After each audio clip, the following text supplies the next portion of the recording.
students আজি আমি পঢ়িম প্লেন ক্লাস 12 এটা চেপ্টাৰ হৈছে প্লেন প্ৰথমতে আমি ষ্ট্ৰেইট লাইন পঢ়িলোঁ ইন 3 ডাইমেনশন এতিয়া প্লেন পঢ়িম 3 ডাইমেনশনত প্লেন বুলি ক'লে কি বুজায় এতিয়া আমি এখন বহিখনত এটা পেজটোত আমি লিখিম এখন এখন তোমাৰ প্লেন এখন কিন্তু কিমানটা ডাইমেনশনত আছে x আৰু y 2 ডাইমেনশন ঠিক তেনেকৈ আমি 3 ডাইমেনশনেল প্লেন পঢ়িম এতিয়া 2 ডাইমেনশনত এখন এখনেই প্লেন 3 ডাইমেনশন হোৱাৰ লগে লগে তোমাৰ ইয়াত আন এটা এক্সিস আহি যাব এক্সিসটো আহি যোৱাৰ লগে লগে তোমাৰ তিনটা এক্সিস তো ইয়াত তোমাৰ ইনফাইনাইট নাম্বাৰ অফ প্লেন পাবা আগতে ক্লাস 9 10 তোমালোকে পাইছা যে এটা পইণ্টৰ মাজেৰে ইনফাইনাইট লাইন পাৰ হৈ যায় এনেকে এটা দুটা পইণ্টৰ মাজেৰে কি হয় এডাল লাইন যায় সদায় ঠিক তেনেকে তিনটা পইণ্টৰ মাজেৰে দুটা পইণ্টৰ মাজে যেনেকে এখন এটা লাইন যায় ঠিক তেনেকে তিনটা পইণ্টৰ মাজেৰে সদায় এখন প্লেন যাব তিনটা পইণ্টৰ মাজেৰে মনত ৰাখিবা সদায় এখন প্লেন পাস হৈ যাব এতিয়া প্লেনৰ আমি ইকুৱেশ্যনটো চাম প্লেন বস্তুটো কনসেপ্টটো একদম ইজি কনসেপ্ট বুজি পাইছা নহয় আমি এটা ইকুৱেশ্যনটো চাম প্লেনৰ ইকুৱেশ্যনটো কি আগতে আমি ষ্ট্ৰেইট লাইন পঢ়িছিলোঁ ষ্ট্ৰেইট লাইনৰ ইকুৱেশ্যন কি আছিল simple ax plus by plus c is equal to 0 ইয়াত a b c constant আৰু x আৰু y ভেৰিয়েবল 2 ডাইমেনশনত এতিয়া আমি 3 ডাইমেনশনত কি পঢ়িম ইকুৱেশ্যন অফ এ প্লেন কি হয় ax plus by plus cz plus d is equal to 0 হৈছে ইয়াত x y আৰু z কি হয় ভেৰিয়েবল আৰু a b c কি constant a b c d এটা হৈছে constant equation of a plane ax plus by plus cz plus d is equal to 0 ইয়াত x y আৰু z হৈছে ভেৰিয়েবল আৰু a b c d হৈছে constant এটো হৈছে equation of a plane normal general ইকুৱেশ্যনটো ইয়াৰ লগত যদি আমাক এটা কণ্ডিশ্যন দি দিয়ে পাৰ্টিকুলাৰ এটা পইণ্টৰ মাজে যোৱা প্লেন এখন এটা পাৰ্টিকুলাৰ এটা পইণ্টৰ মাজে এইটো ইনফাইনাইট প্লেন যাব এটা পইণ্টৰ মাজে তোমাৰ ইনফাইনাইট প্লেন পাৰ হৈ যাব সো আমি যদি এটা পইণ্ট ধৰি লওঁ যে ইকুৱেশ্যন অফ এ প্লেন তোমালোকে বস্তুখিনি নোট ডাউন কৰি ল'বা মই বুজাই গৈছোঁ x1 y1 z1 এটা পইণ্টৰ মাজে যদি যায় কি হ'ব ইকুৱেশ্যনটো a x minus x1 b y minus y1 আৰু c z minus z1 is equal to 0 যদি পাৰ্টিকুলাৰ এটা পইণ্টৰ মাজেৰে তোমাৰ যোৱা এখন প্লেনৰ ইকুৱেশ্যন উলিয়াব লাগে তেতিয়া ইকুৱেশ্যনটো এইটো a whole into x minus x1 plus b whole into y minus y1 plus c z whole into z minus z1 ইয়াত এটা কথা নোটিছ কৰিবা জেনেৰেল ইকুৱেশ্যনটো d এটা আছিল কিন্তু যেতিয়া এটা প্লেনৰ এটা পইণ্টৰ মাজে যায় তাত তোমাৰ d ইকুৱেশ্যন d টো নাথাকে নাথাকাৰ কাৰণটো মই বুজাই দি আছোঁ আমি ইয়াত কি কৈছোঁ a b c d constant যেতিয়া এটা পইণ্টৰ মাজেৰে যায় x y z তিনটা এটা নাম্বাৰ হ'ব আৰু a b c কনস্ট্যান্ট এইকেইটাও একোটা নাম্বাৰ যেতিয়া a মাল্টিপ্লাই কৰিবা a লগত x1 b লগত y1 আৰু c লগত z1 এইকেইটা সাম আপ হৈ তোমাৰ এটা নম্বৰ বনিব a লগত x2 থাকিব b লগত y2 থাকিব c লগত z2 থাকিব ঠিক তেনেকে তোমাৰ ইকুৱেশ্যন অফ এ প্লেন যেতিয়া এটা পইণ্টৰ মাজে যায় সেইকাৰণে ইয়াত d টো নাহে কনসেপ্টটো বুজি লোৱা d টো কিয় নাই ইয়াত d টো আছিল ইয়াত d টো নাই কিয় নাই ইয়াত d টো যেতিয়া ফাইনেল ইকুৱেশ্যনটো বনিব এনেকুৱা পেটাৰ্ণতে আহিব ax by cz এইকেইটা এড হৈ পেলাই তোমাৰ ইকুৱেশ্যনটো বনিব ধৰি হল equation of a plane passing through point x1 y1 z1 next আমি চাওঁ আহা equation of a plane passing through তিনটা পইণ্ট এতিয়া দুটা পইণ্ট যদি দিয়া থাকিল হয় x1 y1 z1 x2 y2 z2 next ইয়াৰ xৰ জাগাত xy zৰ জাগাত আনটো পইণ্ট বহাই দিলে তোমাৰ হৈ যায় সো আমি চাওঁ next equation of a plane passing point কেইটা x1 y1 z1 x2 y2 z2 x3 y3 z3 ঠিক আছে এতিয়া আমি ইয়াত এনেকেও কৰিব পাৰোঁ equation of a plane passing through x1 y1 z1 হ'লে এইটো হ'ব চ' সেই প্লেনখন এইটো পইণ্টৰ মাজেৰেও যায় তেন্তে আমি x2 y2 z2ৰ ভেলু ইয়াত পাতি দিম x y আৰু zৰ জেগাত আৰু x3 y3 z3ও ইয়াত আমি পাতি দিব পাৰোঁ তেতিয়া আমাৰ কি হ'ব পিছত মই এক্সাম্পল দেখাই পেলাই বুজাই আছোঁ ফাৰ্ষ্টে বস্তুটো চাই লোৱা তিনিটা পইণ্টৰ মাজেৰে সদায় এখন প্লেনে যাব সেই প্লেনটোৰ ইকুৱেশ্যনটো কি হ'ব আমি ইয়াত দুই ধৰণে কৰিব পাৰোঁ এটা তুমি চোৱা x1 y1 z1 x1 y1 z1 হোৱাৰ লগে লগে এইটো ইকুৱেশ্যন তাত এবাৰ এই প্লেনখন এইটো পইণ্টৰ মাজেও যায় আৰু এইটো পইণ্টৰ মাজেৰেও যায় চ' এবাৰ এই পইণ্টটো ইয়াত বহালোঁ এবাৰ এইটো পইণ্ট ইয়াত বহালোঁ এ বি চিৰ তুমি দুটা ইকুৱেশ্যন পাবা তাক আমি ক্ৰছ মাল্টিপ্লাই ফৰ্মুলাৰে কৰিব পাৰোঁ নহ'লে আৰু এটা ফৰ্মুলা আছে ডাইৰেক্টলি তুমি এনেকৈ এইটো কৰিব পাৰা x minus x1 x2 minus x1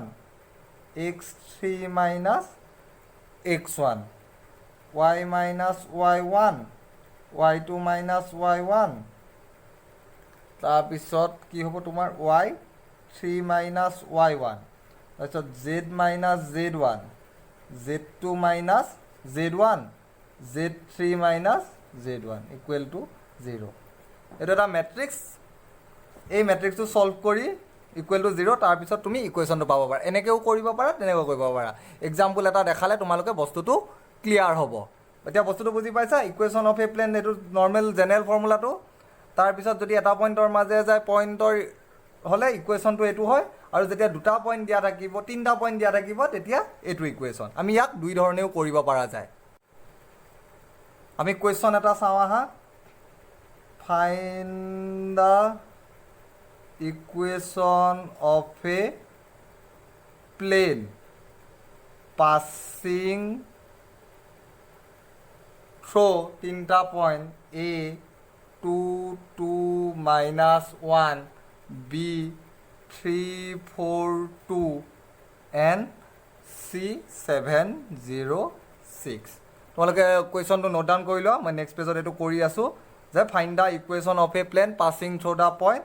এ 2 2 মাইনাছ 1 বি 3 4 2 আৰু চি 7 0 6 আমি নেক্সট পেজত কৰি ল'ম তোমালোকে কুৱেশ্যনটো নোট ডাউন কৰি লোৱা ফাৰ্ষ্ট আমি নৰ্মেল মেথডটো কৰোঁ মেট্ৰিক মেথডটো পিছত কৰি আছিম কি হ'ব পইণ্টকেইটা আমাৰ কি দিয়া আছিল এ 2 2 মাইনাছ 1 এ 2 2 মাইনাছ 1 বি দিয়া আছে 3 4 2 আৰু চি দিয়া আছিল তোমাৰ 7 0 6 চ' কি হ'ব equation of a plane passing through A 2 2 minus 1 কি হ'ব ইকুৱেশ্যনটো A x minus 2 B y minus 2 C z minus minus plus 1 equal to 0 হ'ল এই ইকুৱেশ্যন 1ৰ প্লেনখন এই প্লেনখন তোমাৰ বি আৰু চিৰ মাজেৰেও যায় চিন্স প্লেন 1 পাছিং থ্ৰু তোমাৰ পইণ্ট বি এন চি চ' এক্স আৰু ৱাই জেডৰ ভেলুত আমি বহাই দিম এ এক্সৰ ভেলু 3 মাইনাছ 2 বি ৱাইৰ ভেলু 4 মাইনাছ 2 চিৰ ভেলু 2 প্লাছ 1 ইকুৱেল টু 0 চ' এইটো A 2b 3c equal to 0 এইটো হ'ব 2 নাম্বাৰ ইকুৱেশ্যন নেক্সট ইকুৱেশ্যনটো আমাৰ কি হ'ব নেক্সট পইণ্ট আমাৰ চিৰ মাজেৰে যায় চিৰ মাজেৰে যোৱাৰ লগে লগে এবাৰ চিটো বহাব লাগিব তো A 7 minus 2 B 0 minus 2 C 6 plus 1 0 5a minus twice B plus 7c is equal to 0 ঠিক আছে আমি ইকুৱেশ্যন দুটা পাই গ'লোঁ এতিয়া এ আৰু বিক আমি সলভ কৰি ল'লে হ'ল ক্ৰছ মাল্টিপ্লিকেশ্যনত যেতিয়াতো দুটা ইকুৱেশ্যন আছে আমি ক্ৰছ মাল্টিপ্লিকেশ্যন কৰি পেলাই আমি সলভ কৰিলে তোমাৰ ইজি হৈ যাব চ' কি হ'ব এ বি চি ঠিক আছে চ' আমি ইয়াত যদি ছাইডত লিখি লওঁ কি হয় 1 2 3 5 minus 2 7 ক্ৰছ মাল্টিপ্লিকেশ্যনটো তোমালোকে কৰিছা ক্লাছ 9 10ত কেনেকুৱাকৈ হ'ব এৰ কাৰণে কি হ'ব 7 2 যা 14 মাইনাছ মাইনাছ প্লাছ 6 বিৰ কাৰণে এইটো 15 মাইনাছ 7 চিৰ কাৰণে কি হ'ব minus 2 minus 10 so' a2 a by 20 b by 8 c by minus 12 এইখিনিলৈ বস্তুটো ক্লিয়াৰ হৈছে বুজি পাইছানে এইটো ক্ৰছ মাল্টিপ্লিকেশ্যন কৰি দিছোঁ এতিয়া তোমাক গোটেইটো 4 এৰে ডিভাইড যায় কি হ'ব a by 5 b by 4 array 2 c by minus 3 আমি কি ধৰি লৈছোঁ k বুলি ধৰি লৈছোঁ চ' এইটো কি হ'ব 5k b2 হ'ব 2k আৰু c2 হ'ব minus 3k আমি a b আৰু c ৰ ভেলু পাইছোঁ তোমালোকে ভিডিঅ'টো পজ কৰি পেলাই বুজি ল'বা যদি ক'ৰবাত অসুবিধা লাগে এবাৰ পজ কৰি বস্তুখিনি নোট ডাউন কৰি লৈ লিখি ল'বা এৰ পইণ্টৰ মাজেৰে গৈছে কাৰণে আমি এইটো ইকুৱেশ্যন লিখিলোঁ সেই প্লেনখন তোমাৰ 2 আৰু 3ৰ মাজেৰেও যায় কি চৰি বি আৰু চি পইণ্টৰ মাজেৰেও যায় ঠিক আছে বি আৰু চিৰ ভেলুটো আমি বি আৰু চি পইণ্টৰ ভেলুটো আমি 1 নম্বৰ ইকুৱেশ্যনত বহাই দিলোঁ চ' এ আৰু বিৰ দুটা ইকুৱেশ্যন পালোঁ এতিয়া এ বিক সলভ 1 2 আৰু 3 নম্বৰ ইকুৱেশ্যনক যেতিয়া আমি সলভ কৰিছোঁ তাতে তুমি লিখিবা সলভিং 2 and 3 ক্ৰছ মাল্টিপ্লিকেশ্যনত যেতিয়া সলভ কৰিলোঁ কি পালোঁ এৰ ভেলু 5k বিৰ ভেলু 2k আৰু চিৰ ভেলু মাইনাছ 3k এতিয়া এই ভেলুটো আমি 1 নম্বৰ ইকুৱেশ্যনত বহাই দিলে হ'ল নাও 1 ইমপ্লাইজ এৰ ভেলু কিমান আছিল 5k x minus 2 বিৰ ভেলু কিমান আছিল 2k y minus 2 চিৰ value minus 3k z plus 1 equal to 0 গোটেইকেইটাৰ পৰা k টো কমন যায় চ' k টো কেঞ্চেল আউট হৈ যাব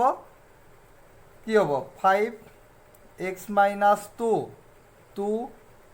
y minus 2 3 z plus 1 equal to 0 so next হ'ব 5x minus sorry ঠিক আছে 10 twice y minus 4 minus 3z minus 3 is equal to 0 so equation to হ'ব 5x plus 2y minus 3z minus 14 minus 17 so equation to standardত আহি গ'ল তোমাৰ ax by cz ফৰ্মত আহি গ'ল ax plus by plus cz plus d is equal to 0 এইটো হৈছে তোমাৰ জেনেৰেল মেথডটো নেক্সট আমি মেট্ৰিক্স মেথডত বস্তুটো চাওঁ আহা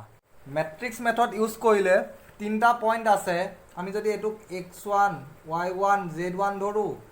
x2 y2 z2 x3 y3 z3 ধৰোঁ চ' ইকুৱেশ্যনটো কি হৈ যাব x minus x1 2 next to x2 3 minus 2 হ'ব next to 7 minus 2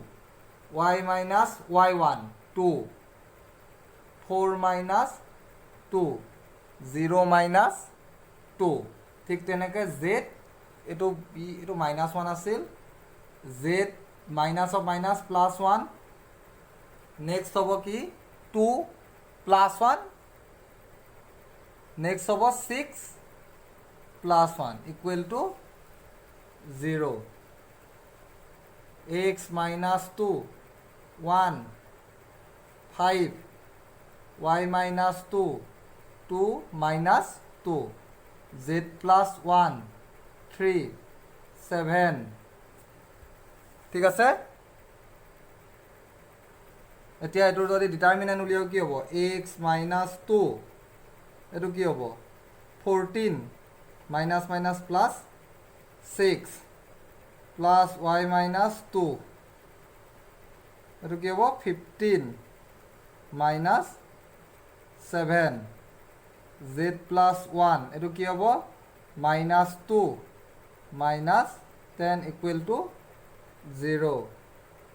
x minus 2 20 y minus 2 8